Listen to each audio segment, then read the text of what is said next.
नमस्कार, बहुत स्वागत है आपका टीआरएस इनसाइट्स के आज के प्रोग्राम में। मैं हूं आपके साथ नेहा सिंह, शेयर्स की बात अपनों के साथ। और आज का हमारा प्रोग्राम है बेहद खास। खास इसलिए क्योंकि आज हम करने वाले हैं बात उन शेयर्स की जो बना रहे हैं मार्केट की सुर्खियां, और ऐसे में आने वाले वक्त में क्या होनी चाहिए आपकी रणनीति, उसको डिस्कस करने के लिए हमें ज्वाइन कर लिया है।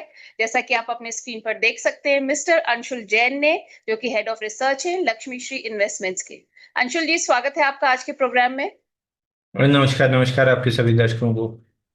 अंशुल जी, जैसा कि मैं अपने दर्शकों को बताई थी, आज हम शुरुआत करेंगे ऐसे कि जो शेयर्स आज सुर्खियों में हैं, तो उनको आपकी नजर से डिकोड करने की कोशिश करते हैं। तो शुरुआत सबसे पहले कर लेते हैं हम देश के सबसे बड़े सरकारी बैंक से, एसबीआई, जिसकी एक रिपोर्ट आई है जिसके मुताबिक 26,000 करोड़ जुटाने के लिए क्यूआईपी लॉन्च करा एसबीआई ने, और 2 से 3% डिस्काउंट पर हो सकती है क्यूआईपी की प्राइसिंग, ये रिपोर्ट कह रही है। 8 साल में पहली बार बैंक की ओर से हो रही है शेयरों की बिक्री, ये हम 8 साल में पहली बार देख रहे हैं। ये बहुत ही इंटरेस्टिंग बात है। और 2017 में 52.2 करोड़ शेयर बेचकर इन्होंने जुटाए थे 15,000 करोड़। और 2026 फॉर द ईयर 2026 में बॉन्ड्स के जरिए 20,000 करोड़ जुटाने की बोर्ड दे सकता है मंजूरी, ऐसी भी खबर है। तो एसबीआई को लेकर पूरा मोमेंटम क्या है, और इसमें फ्यूचर प्रोस्पेक्ट्स आप क्या देखते हैं इन्वेस्टर्स के लिए? और ये एसबीआई मेरे को बहुत बेहतरीन लग रहा है। अगेन मैं बार बार रिपीट कर रहा था कि सरकारी बैंकों में मेरे को केवल कैनरा बैंक, एसबीआई और बैंक ऑफ बड़ौदा तीन ही स्टॉक्स पसंद है। तीनों ऑल टाइम हाई जा रहे हैं। तो एसबीआई अगर आप यहाँ से खरीदते हैं, मोमेंटम कैंडल भी बनी है, बहुत समय से साइडवेज था। प्रोबेबली ये मोमेंटम आपको 854 860 की जोन तक ले जा सकता है। उसके जस्ट ऊपर ही ऑल टाइम हाई है 894 पे, तो दोनों लेवल टेस्ट होते हुए दिख रहे हैं। ऑल टाइम हाई आ जाना चाहिए। ऑल राइट, तो ये कब तक आप देख रहे हैं ऑल टाइम हाई? देखिए यहाँ से चूंकि सरकारी बैंक थोड़ा सा धीरे चलते हैं, लंच आवर पे ज्यादा रहते हैं, तो प्रोबेबली 2 महीना लगा सकता है, बट स्टॉक अच्छा लग रहा है। दिस इज वन ऑफ दो स्टॉक जिसको मैं कहूंगा कि बहुत प्रोफेशनली मैनेज होने लगा है। एसबीआई पहले जाना एक लिविंग हेल्थ था, लेकिन ऑफ लेट में जब एसबीआई गया, एकदम बेहतरीन बैंक जिसको कहेंगे।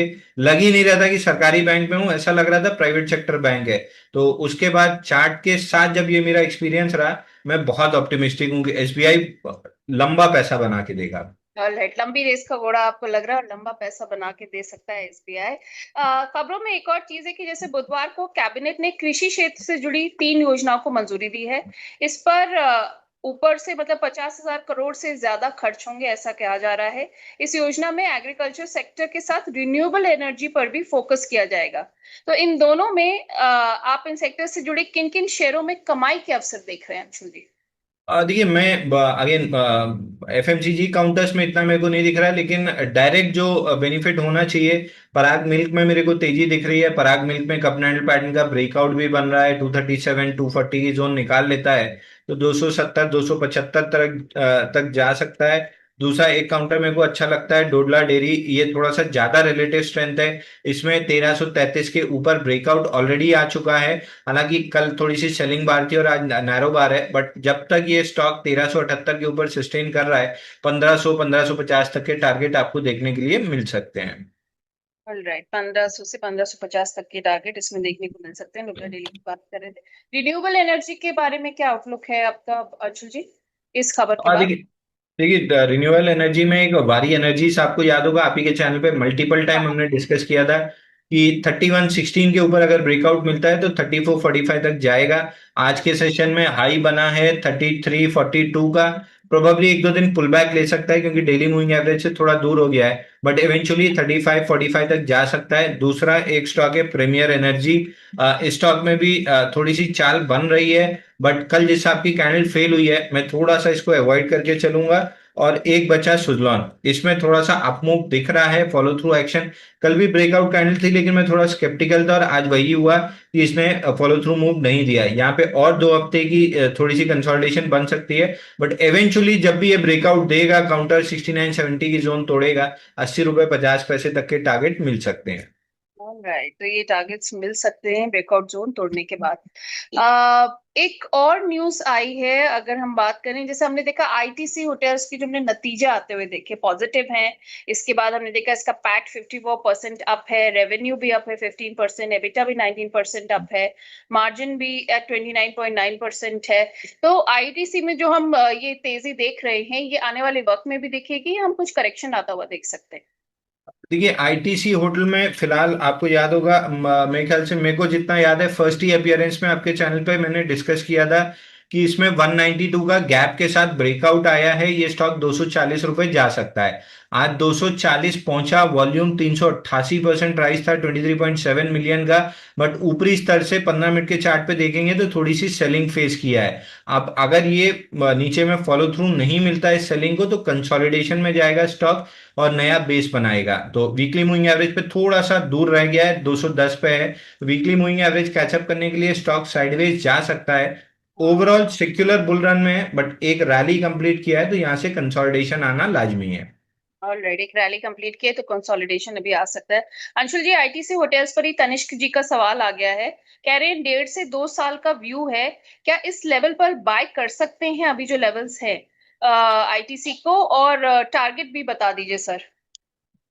देखिए अगर टारगेट पे आप बाई करेंगे, टारगेट होने के बाद आप बाई करेंगे, तो आप पुल बैक में हमेशा फंसेंगे। तो लेवल्स को हमेशा ध्यान से नोट कीजिए। 192 में अगर नहीं लिया है, तो फिर इस स्टॉक में भी कंसोलिडेशन जब 4-6 हफ्ते की हो जाएगी, तब आपको वापस से एक अपॉर्चुनिटी मिलेगी बाई करने के लिए। बट फिलहाल इमीडिएटली अभी बाई नहीं करना है।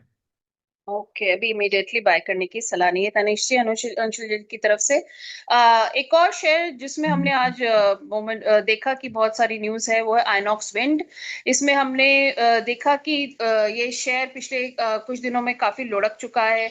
और हमने ये भी देखा कि 17 जुलाई को कंपनी की बोर्ड बैठक होगी और राइट्स इश्यू से रकम जुटाने की कोशिश करेगा, बोर्ड बोर्ड इस पर विचार करेगा। तो आइनॉक्स विंड को लेकर नियर फ्यूचर में क्या आपको दिख रहा है? इन्वेस्टमेंट करना चाहिए, नहीं करना चाहिए, अभी होल्ड करना चाहिए? देखिए आइनॉक्स विंड पे मैं कंप्लीटली नेगेटिव हूँ, और मेरे को याद है मैं कब से नेगेटिव हूँ, जब से 183 तोड़ा है। बॉक्स ब्रेकआउट आया था, अगले 3 दिन सस्टेन किया, 2 जून को फेल किया, और जब लोअर लो बनाना चालू किया 180 के नीचे, तब से मैं बेरिश हूँ। और करंट पुल बैक भी बस उसी को रिट्रेस करने आया था और वापस से डाउन मूव बनी है। अब मेरे को धीरे धीरे करके ये स्टॉक 153 और 131 आते हुए दिख रहा है। मैं इस स्टॉक पे कंप्लीटली बेरिश हूँ। ऑल राइट, कंप्लीटली बेरिश हैं आप आइनॉक्स विंड को लेकर। अनदर जो एक इम्पॉर्टेंट न्यूज है, कॉफी डे को लेकर हमने देखा काफी सुर्खियों में है कॉफी डे, क्योंकि उसमें अपर सर्किट भी हमने देखा लगते हुए बुधवार को। और उसमें डॉली खन्ना की जो इन्वेस्टमेंट हुई है, जब बड़ा इन्वेस्टर ऐसा आता है तो शेयर आगे बढ़ता भी है।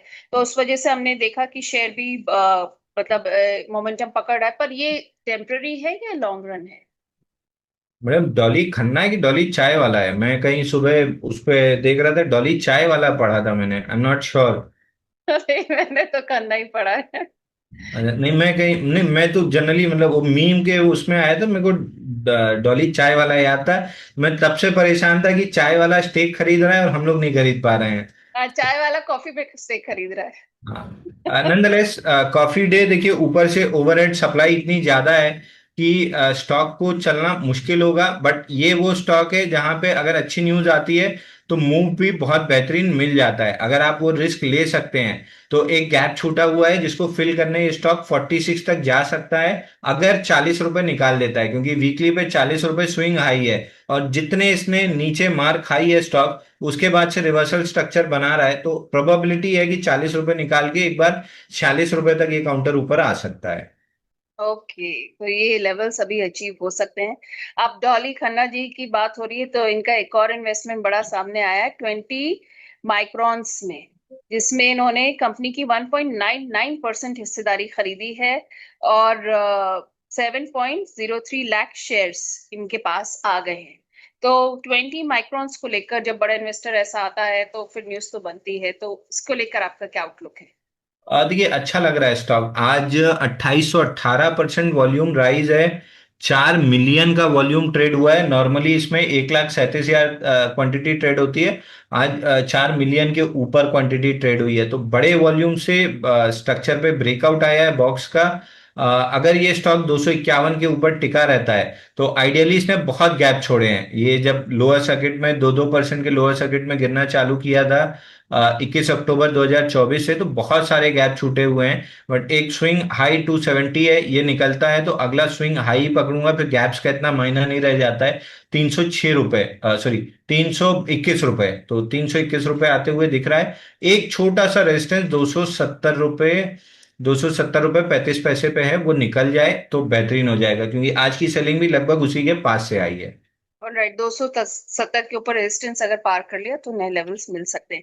अब एचडीएफसी बैंक को लेकर एक बड़ी ही अहम सी खबर सामने आ रही है कि ऐसा सुनने में आ रहा है कि बोर्ड जो है, बैंक का बोर्ड बोनस इशू जारी करने पर विचार करेगा। जो रिजल्ट्स आने वाले हैं 19 जुलाई को, उसके बाद इस पर विचार होगा। तो अगर ये ऐसा होगा तो पहली बार बोनस जारी होगा एचडीएफसी की तरफ से। इससे पहले 2019 और 2011 में हुआ था स्टॉक स्लिप। तो आप ये बताइए, इसको लेकर अब आप क्या क्या आउटलुक रखते हैं एचडीएफसी बैंक के? देखिए, इस न्यूज को अगर आप प्ले करने की कोशिश कर रहे हैं, क्योंकि देखिए आज कल ब्रेकआउट कैंडल बनी थी और आज फॉलो थ्रू मूव नहीं मिला है। अगर इस न्यूज को आप प्ले कर रहे हैं तो 1268 का सपोर्ट है, आप 5-6 रुपए बफर रख लीजिए। 1260 का क्लोजिंग बेसिस स्टॉप लॉस बनेगा। 2040 तक का टारगेट बन सकता है, क्योंकि जनरली जब बोनस की न्यूज आती है तो स्टॉक थोड़ी सी रैली करता है। तो हिस्ट्री स्टडी करते हुए हम प्रीएम्प्ट कर रहे हैं, चार्ट पे ऐसा भी कोई पैटर्न नहीं बन रहा है, बट 1968 नहीं टूटता है तो 2040 आ सकता है। ओके, 1968 नहीं टूटा तो 2040 आ सकता है। अब एमएस फाइनेंशियल सर्विसेज ने निप्पॉन इंडिया में 20 लाख के शेयर खरीदे हैं और 61 करोड़ में खरीदारी की है निप्पॉन इंडिया ने में एमएस फाइनेंशियल सर्विसेज ने। तो शेयर 346.50 का 52 वीक हाई टच किया। दिस इज मोमेंट्री, करेक्शन आएगा या क्या रहेगा आगे? देखिए, स्टॉक नीचे से तो वर्टिकली रैली कर चुका है और वीकली चार्ट पे आप देखेंगे तो नॉन स्टॉप रैली रही है। बीच में भले 2 हफ्ते का छोटा सा करेक्शन जरूर रहा है, बट नियर अबाउट 15 हफ्ते में 55% रैली कर चुका है। वीकली मूविंग एवरेज से दूर है काउंटर, लगभग 15, 17, 18%। तो और आज थोड़ी सी बड़ी कैंडल बनी है, 2.1 मिलियन वॉल्यूम है, 946% का वॉल्यूम राइज है। तो ये थोड़ा सा दिक्कत का काम हो सकता है कि यहाँ से 8-10 दिन पुल बैक कर ले, मतलब छोटी छोटी लोअर वॉल्यूम कैंडल्स में पुल बैक कर ले, तो फ्रेश बाइंग यहाँ नहीं बन रही है। अगर ये लोअर वॉल्यूम पे पुल बैक करता है, जैसे एक एग्जांपल के लिए अगर किसी को पढ़ना हो कि मैं क्यों यहाँ मना कर रहा हूँ, आप नेटवर्क 18 का चार्ट खोल के पढ़ लीजिएगा। ऐसे ही बड़ा मूव बना था बड़े वॉल्यूम से, उसके बाद लंबा 15-17 बार कंसोलिडेट करके आज उसने फ्रेश ब्रेकआउट दिया। तो इसमें भी इस तरीके का लोअर वॉल्यूम कंसोलिडेशन हो सकता है, उसके बाद तेजी डेवलप होगी। अगेन स्टैंडर्ड डिस्क्लेमर, नेटवर्क 18 हमने सुबह अपने क्लाइंट्स को बाय दिया था 60 रुपए 80 पैसे के आसपास, तो सभी लॉन्ग हो सकते हैं। ओके। अंशुल जी, ये तो हो गई सुर्खियों की बात। इस पे आपने अपना इंसाइट दिया, हम लोग हमारे व्यूअर्स का आने वाले वक्त पे एक नजरिया दिया। इसका बहुत बहुत थैंक यू आपको। डिस्क्लेमर अंशुल जी।